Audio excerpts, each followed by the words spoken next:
بسم اللہ الرحمن الرحیم۔ السلام علیکم۔ آج ہم آپ کے لیے معروف روحانی اسکالر خواجہ شمس الدین عظیمی صاحب کی کتاب خطبات ملتان کا پارٹ نمبر 12 صفحہ نمبر 116 سے ریکارڈ کر رہے ہیں۔ دنیا کیا ہے؟ دنیا زمین ہے۔ زمین میں پانی ہے، ہوا ہے، بادل ہے، غذائی ضروریات ہے، باغات ہے، لکڑی ہے، سیمنٹ ہے، لوہا ہے، یعنی دنیا اسے کہتے ہیں جس میں رہنے والوں کی ضروریات کی چیزیں موجود ہیں۔ اگر یہ سب چیزیں نہیں ہوں گی تو ہم اسے دنیا نہیں کہیں گے۔ اس وقت ہم بہاؤدین ذکریہ یونیورسٹی میں موجود ہیں۔ یونیورسٹی میں کمرے نہ ہو، الگ الگ ڈپارٹمنٹ نہ ہو، اساتذہ نہ ہو تو اس کو ہم یونیورسٹی نہیں کہیں گے۔ یونیورسٹی کا مطلب یہ ہے کہ یونیورسٹی میں مختلف شعبے ہوں، مختلف ڈپارٹمنٹ ہوں، مختلف فیکلٹیز ہوں، اساتذہ ہوں، چیئرمین ہوں، وی سی ہوں۔ اسی طرح گھر ہے، گھر میں کچن نہ ہو، کمرے نہ ہو، باتھ روم نہ ہو، ڈرائنگ روم نہ ہو، ہوا نہ ہو، بجلی اور روشنی نہ ہو، پنکھے نہ ہو تو ہم گھر کو گھر نہیں کہیں گے۔ کہا جاتا ہے کہ اس وقت دنیا میں 6 ارب انسان بستے ہیں۔ پرندے کتنے ہیں؟ اگر مکھی مچھروں کو شمار کیا جائے تو ان کی تعداد کھربوں ہوگی۔ درخت کتنے ہیں؟ حشرات الارض کتنے ہیں؟ چوپائے کتنے ہیں؟ پھر اسی گلوب کے اندر جنات آباد ہیں، وہ کتنے ہیں؟ اس کا شمار نہیں ہے۔ اللہ تعالیٰ نے فرمایا کہ اللہ کی باتیں تم شمار کرنے لگو تو تمہارے سامنے سمندر روشنائی بن جائے اور زمین کے اوپر جتنے درخت ہیں وہ سب قلم بن جائیں۔ سمندر کا پانی روشنائی بن کر خشک ہو جائے گا، درخت ختم ہو جائیں گے، لیکن پھر بھی اللہ کی باتیں باقی رہیں گی۔ الحمدللہ رب العالمین، سب تعریفیں اس اللہ کے لیے ہیں جو عالمین کو وسائل فراہم کرتا ہے۔ ربوبیت کا مطلب ہے کفالت کرنا، وسائل پیدا کرنا، ان وسائل کو مخلوق تک پہنچانا۔ اللہ مخلوق کی کفالت کرتا ہے۔ اللہ تعالیٰ نے ایک کائنات بنائی جس میں اربوں کھربوں دنیایں ہیں، کروڑوں سورج ہیں، کروڑوں چاند ہیں، اور ارب در ارب درخت ہیں، ہوا ہے، آکسیجن ہے، گیسز ہیں۔ اب باقی رہا تقسیم کا مرحلہ۔ اللہ تعالیٰ فرماتے ہیں، اے محمد صلی اللہ علیہ وآلہ وسلم، ہم نے تمہیں رحمت للعالمین بنا کر بھیجا ہے تاکہ تم کائنات میں توازن قائم کر کے رحمت کے ساتھ ان وسائل کو تقسیم کرو۔ میں نے آپ کے سامنے دنیاؤں کا تذکرہ کیا ہے۔ روحانی بزرگ کہتے ہیں کہ قرآن پاک میں لوح محفوظ کا ذکر ہے، قرآن پاک میں کتاب المبین کا بھی تذکرہ ہے۔ یہ بزرگ کائناتی سسٹم کے بارے میں بتاتے ہیں کہ ایک کتاب المبین ہے، ایک کتاب المبین میں 30 کروڑ لوح محفوظ ہیں۔ اس کتاب المبین کو ایک کتاب سمجھ لیں تو اس کتاب کے اوراق 30 کروڑ ہیں۔ ہر لوح محفوظ پر 80,000 جزیرے ہیں، ہر جزیرے پر 1 کھرب آباد نظام اور 12 کھرب غیر آباد نظام ہے۔ کسی ایک نظام، کسی ایک سورج کا دائرہ وسعت ہے۔ یہ ایک بڑا طویل حساب ہے۔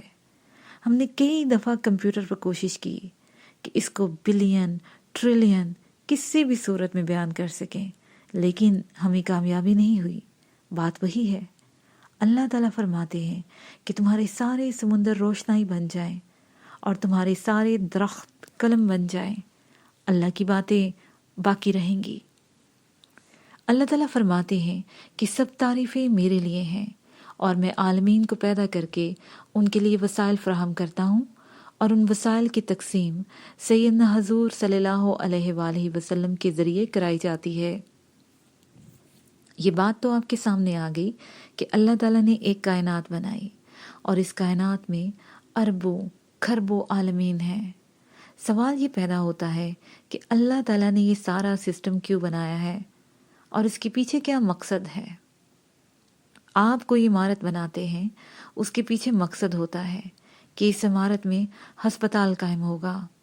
کوئی اور عمارت بناتے ہیں کہ یہاں یونیورسٹی بنے گی، کوئی اور عمارت بناتے ہیں یہ ہمارا گھر ہے، ہم یہاں رہائش اختیار کریں گے۔ اللہ تعالیٰ نے قرآن پاک میں فرمایا کہ ہم نے انسان کو اور جنات کو اس لیے تخلیق کیا ہے تاکہ یہ ہماری عبادت کریں اور عبادت کے ذریعے ہمارا تعارف حاصل کریں، ہمارا عرفان حاصل کریں۔ یعنی کائنات اس لیے بنائے گی کہ اللہ تعالیٰ چاہتے ہیں کہ مخلوق اللہ تعالیٰ کو پہچانے۔ ترجمہ: میں چھپا ہوا خزانہ تھا، میں نے مخلوق کو محبت کے ساتھ تخلیق کیا کہ لوگ مجھے پہچانیں، مجھے جانیں، میرا تعارف حاصل کریں۔ حدیث قدسی۔ عزیز طلبہ اور طالبات، غور کیجئے، ایک ماں ہے، ماں کو اگر بچہ نہ پہچانے یا باپ کو اس کا بیٹا نہ پہچانے تو ماں باپ کے اوپر کیا گزرے گی؟ اس کو ہم بہت اچھی طرح سے محسوس کر سکتے ہیں۔ اللہ تعالیٰ نے اپنے تعارف کے لیے یہ ساری کائنات بنائی۔ اس تعارف کے لیے ضروری تھا کہ کوئی قاعدہ ہو، کوئی ضابطہ ہو۔ جیسے آپ حساب سیکھنا چاہتے ہیں، اگر آپ میتھس سے نہیں پڑھیں گے آپ کو حساب نہیں آئے گا۔ میتھس اس وقت پڑھیں گے جب پہلے سے میتھس موجود ہوگا، گنتی ہوگی، اکائیاں ہوں گی، ضرب اور تقسیم کے فارمولے ہوں گے۔ اللہ تعالیٰ نے اپنے تعارف کے لیے ایک پروگرام ترتیب دیا، اپنے عرفان کے لیے علم متعین کیا، اپنی صفات کا علم۔ اس کے لیے اللہ تعالیٰ نے حضرت آدم علیہ السلام کو بنایا۔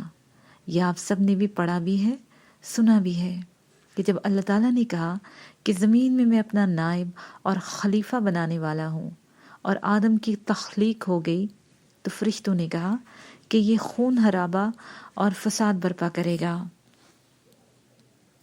اللہ تعالیٰ نے آدم علیہ السلام کو علم الاسماء سکھایا، اس کے بعد فرشتوں کے سامنے پیش کیا اور فرمایا کہ ہم نے تجھے جو علم سکھایا ہے وہ فرشتوں کے سامنے بیان کر۔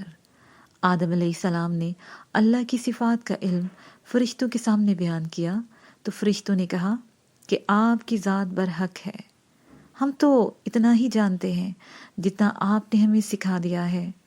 علم الاسماء کا یہ سلسلہ آدم علیہ السلام سے شروع ہوا، پھر آدم علیہ السلام جنت میں رہے، جنت میں سے اس دنیا میں آئے، اور اس دنیا میں آنے کے بعد آدم علیہ السلام کی نسل چلی۔ اس نسل میں پیغمبروں کا سلسلہ شروع ہوا۔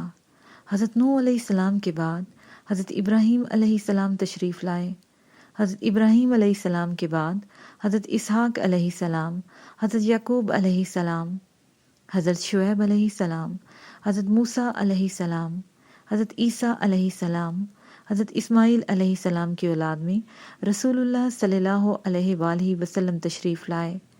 یہ اس علم کا تسلسل ہے جو اللہ تعالیٰ نے حضرت آدم علیہ السلام کو سکھایا تھا، اور اس علم میں بنیادی بات یہ ہے کہ اللہ تعالیٰ نے آدم علیہ السلام کو اپنی صفات کا علم سکھا کر فرشتوں سے کہا تم سجدہ کرو۔ سجدہ سے مراد یہ نہیں کہ آدم علیہ السلام کو تم اپنا رب تسلیم کر لو یا خدا تسلیم کر لو۔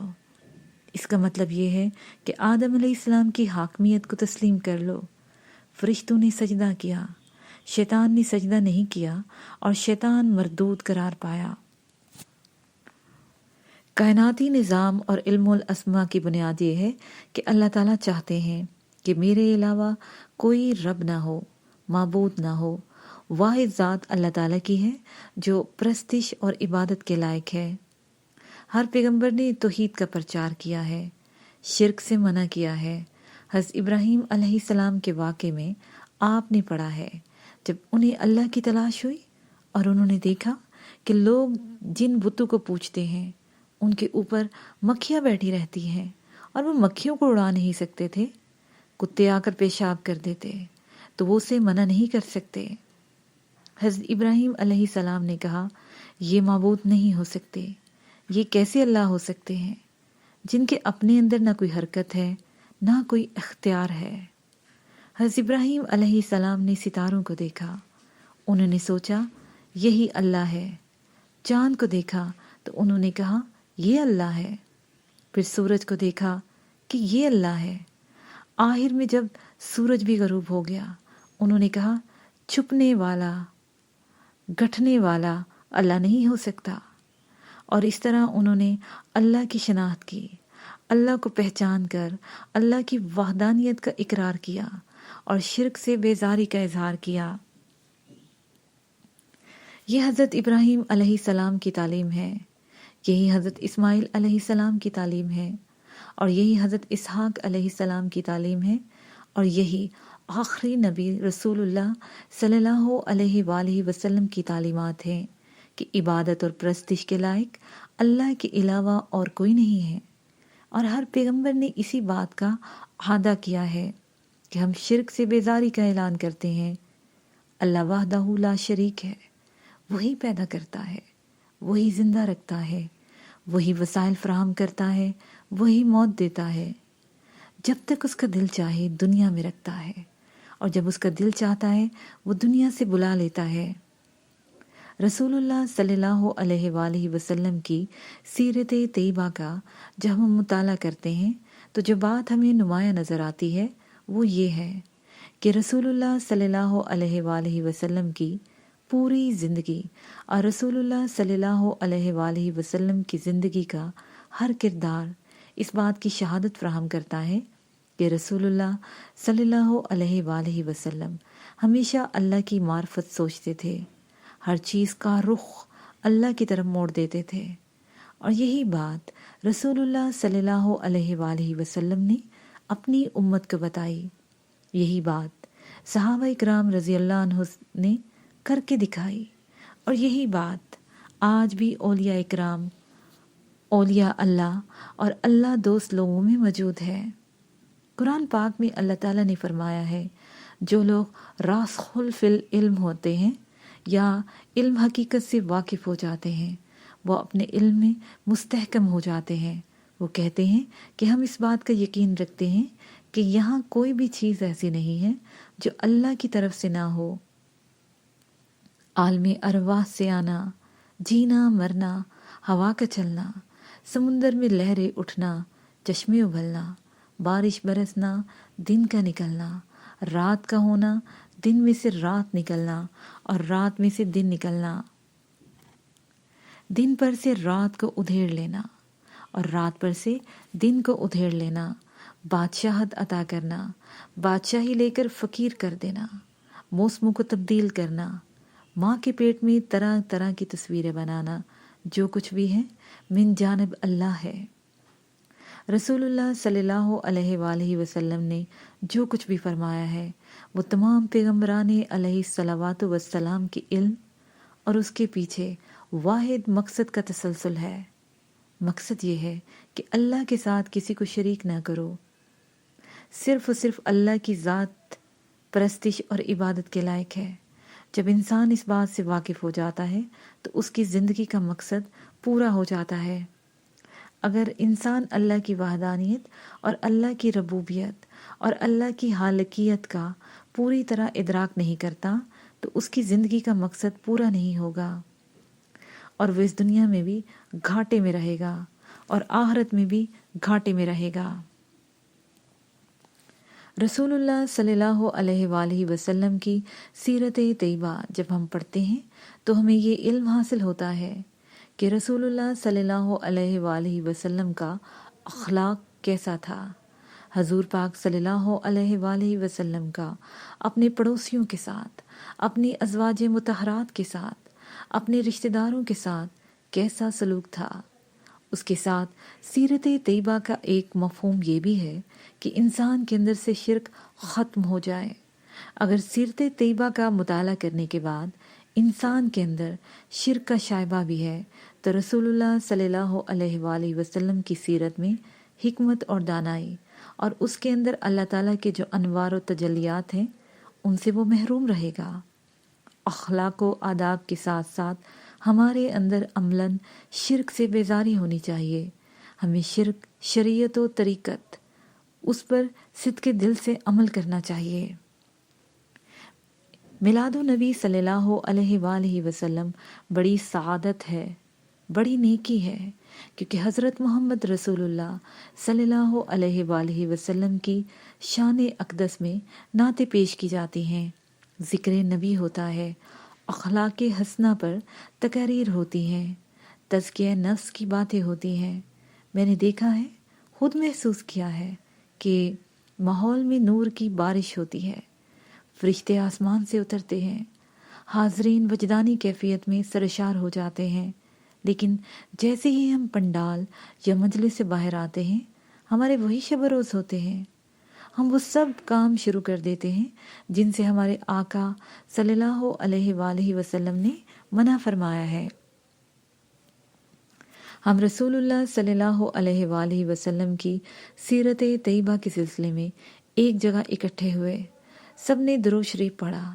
درود شریف کے بارے میں ہم جانتے ہیں کہ درود شریف ایک ایسی فضیلت ہے جس کے بارے میں اللہ تعالیٰ فرماتے ہیں، اللہ اور اس کے فرشتے درود پڑھتے ہیں۔ اللہ اور اس کے فرشتے رسول صلی اللہ علیہ وآلہ وسلم پر درود بھیجتے ہیں۔ اے ایمان والو، تم بھی درود بھیجو۔ ہر مسلمان جانتا ہے کہ جب رسول اللہ صلی اللہ علیہ وآلہ وسلم پر کوئی آدمی درود پڑھتا ہے تو حضور پاک صلی اللہ علیہ وآلہ وسلم کو درود پہنچتا ہے۔ یہ بات ٹھیک ہے، ہم ابھی اس قابل نہیں ہوئے کہ ہم رسول اللہ صلی اللہ علیہ وآلہ وسلم کی زیارت سے مشرف ہوں، لیکن رسول اللہ صلی اللہ علیہ وآلہ وسلم تو ہمیں دیکھ رہے ہیں۔ اگر ہمیں اس بات کا یقین حاصل ہو جائے کہ ہم نے درود شریف پڑھا ہے، رسول اللہ صلی اللہ علیہ وآلہ وسلم ہمیں دیکھ رہے ہیں، اس یقین کے بعد بتائیے کیا ہمارے اندر ایمان پختہ نہیں ہوگا؟ ضرور ہو جائے گا۔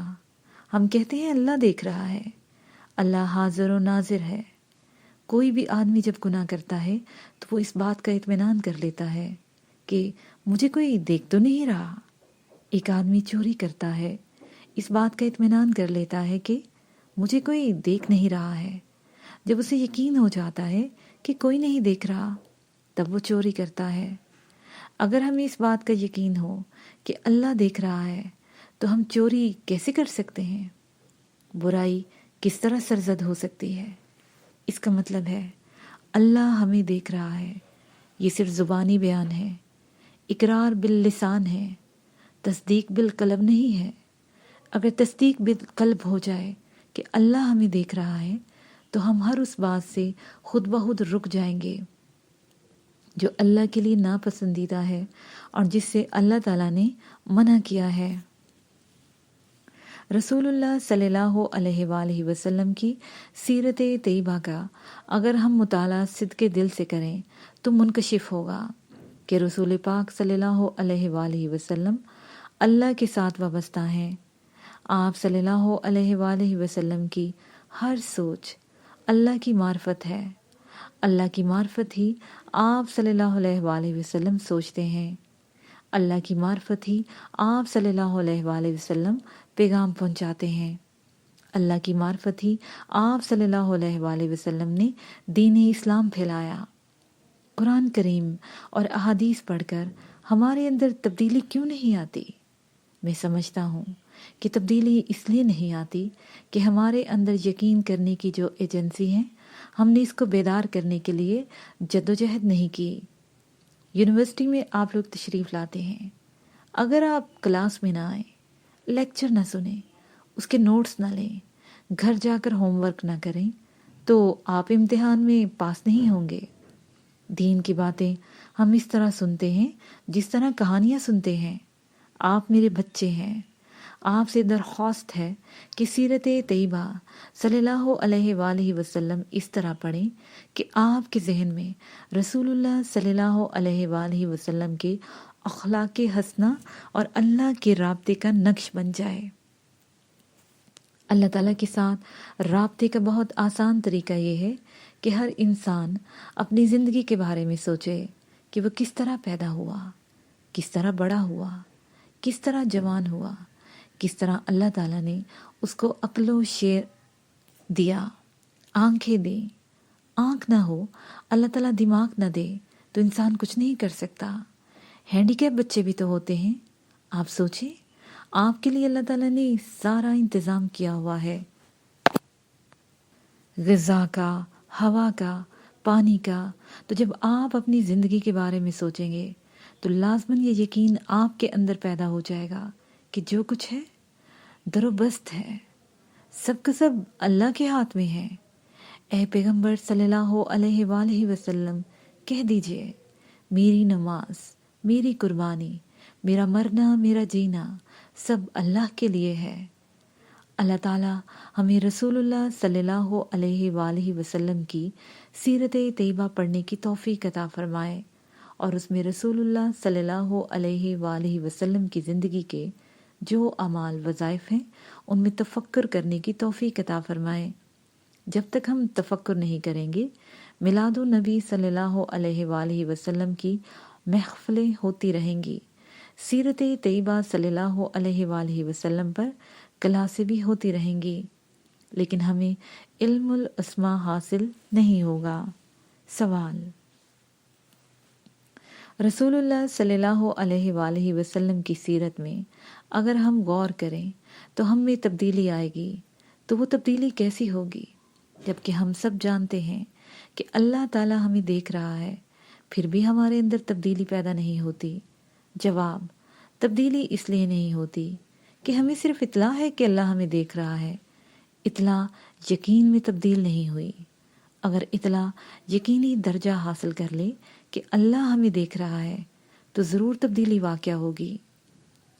رسول اللہ صلی اللہ علیہ وآلہ وسلم کی سیرت کے حوالے سے جب آپ غور کریں گے کہ رسول اللہ صلی اللہ علیہ وآلہ وسلم کے پاس حضرت جبرائیل علیہ السلام تشریف لاتے تھے، رسول اللہ صلی اللہ علیہ وآلہ وسلم کی یہ بھی سیرت طیبہ ہے کہ ان پر قرآن نازل ہوتا تھا۔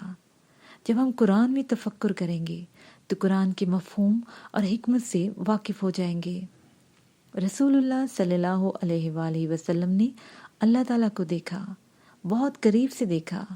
ہم بھی اللہ تعالیٰ کو دیکھتے ہیں اور دیکھنے کا یقین حاصل کر سکتے ہیں جب تک یقین کا پیٹرن ہمارے اندر نہیں بنے گا۔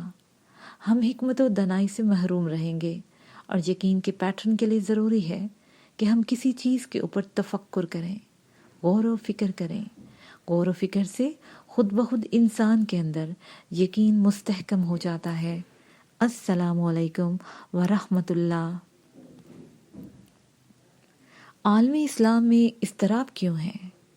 بہاولپور یونیورسٹی میں خطاب۔ اعوذ باللہ من الشیطان الرجیم، بسم اللہ الرحمن الرحیم۔